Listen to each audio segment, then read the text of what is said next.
Hello, I'm Stephanie, the Crafty Medic, and today I wanted to show you how I made this little graduation hat card. So this is a version that I made. These are my local high school colors in navy blue and gold, and I was going to show you how to make it with a black version as well. So the first thing you're going to want to do is you're going to want to cut a piece of cardstock down to 4 1/4 by 9 3/4.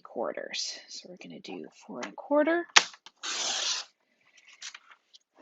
And then we're going to do 9 3/4 here.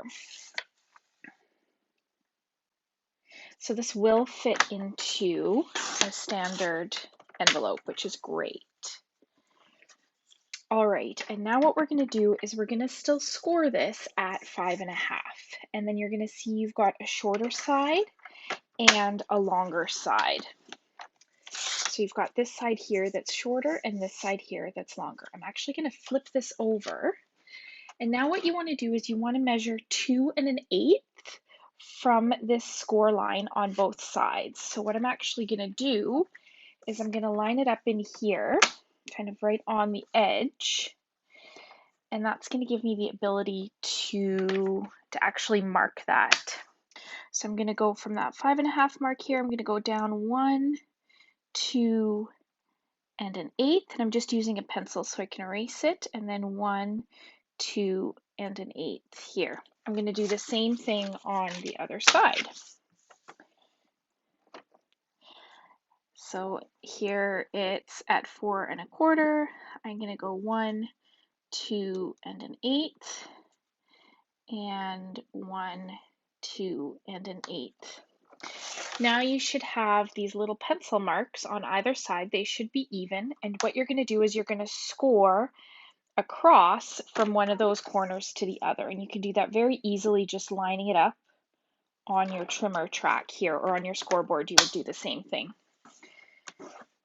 That gets scored that way, and this gets scored this way.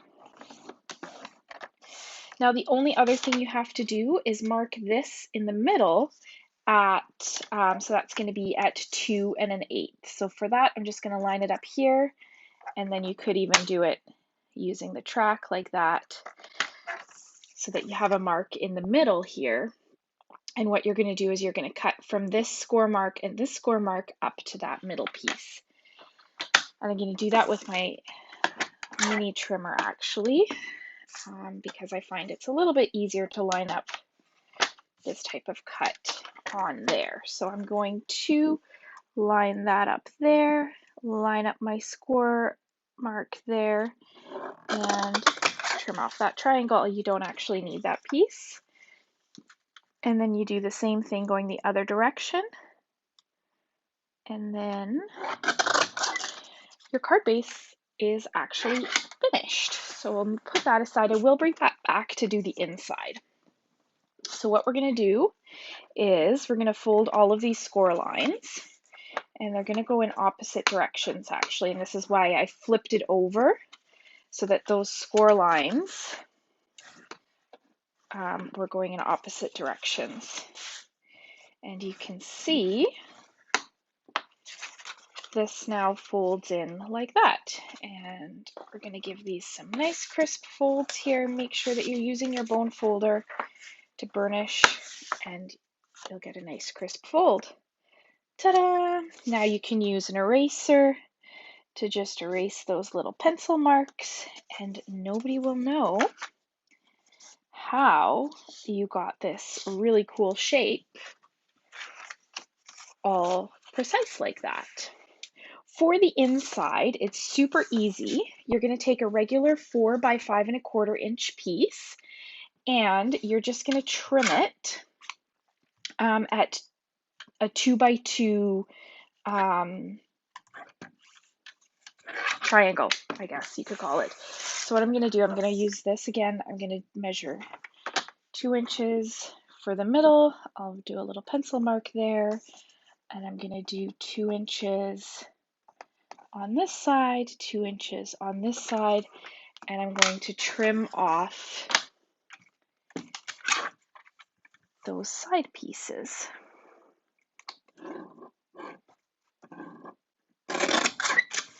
just like this.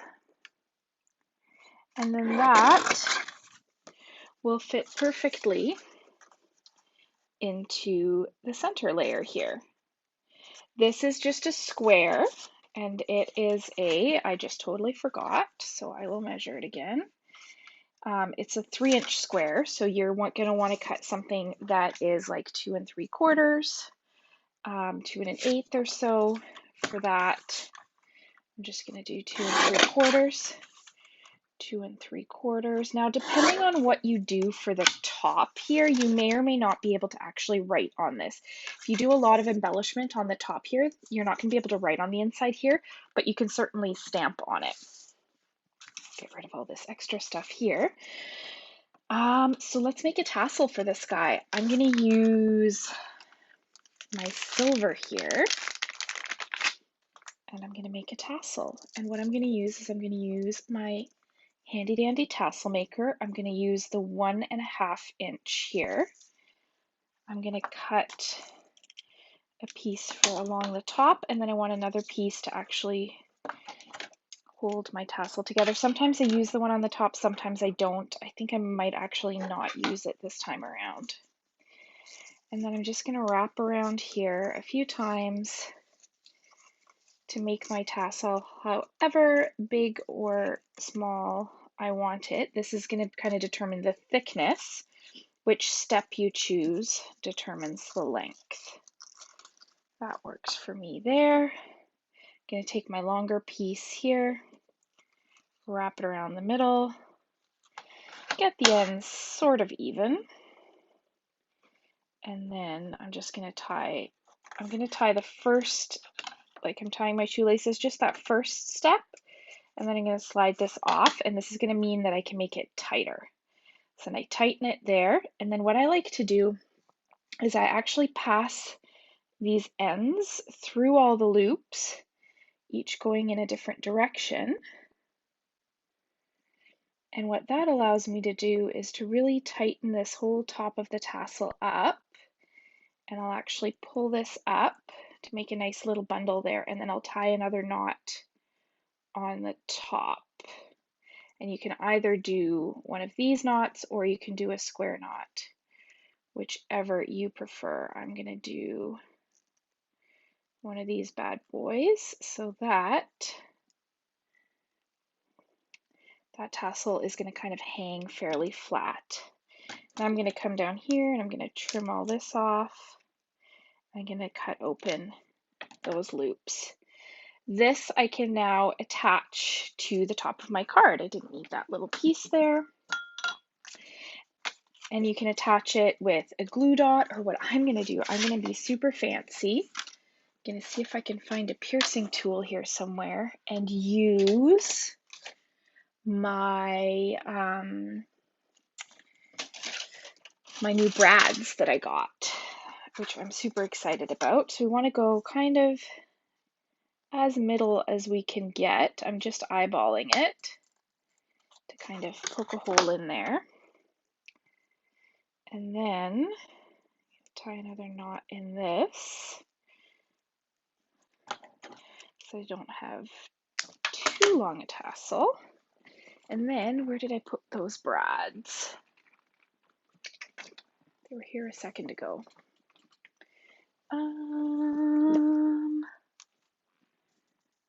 Here, little container. Where did I put you?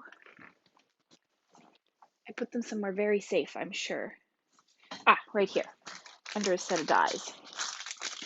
So as you can see, I haven't even opened this yet. And I could use a little one, but I'm actually going to use a nice big square one. And I'm going to pop that right through the middle there. Actually, I could pop this knot through there too if I wanted.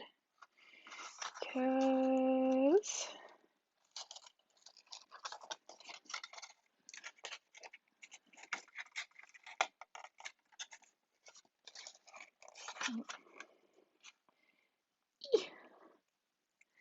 got a little bit not quite tight enough there. Here, I'm going to tie it this way because I want to shorten that up. Just like I'm tying my shoelaces. I know that's not the easiest to see there. And then we'll put our brad right over that knot. Put the tabs right through the hole, and then on the other side we're going to flatten them out. There we go. So now we have a tassel on the top of our graduation cap, and we're going to cover that up on the inside with our little square there. And then we've got this square here that we're going to slide in there, and from here it's just stamping and adhering. So I'll show you some pictures of what that looks like. But there is that version of it. There's the golden navy version. So you can see how easy and fun it is to make a quick little graduation hat. Enjoy! I'd love to see what you make. Happy stamping! Bye!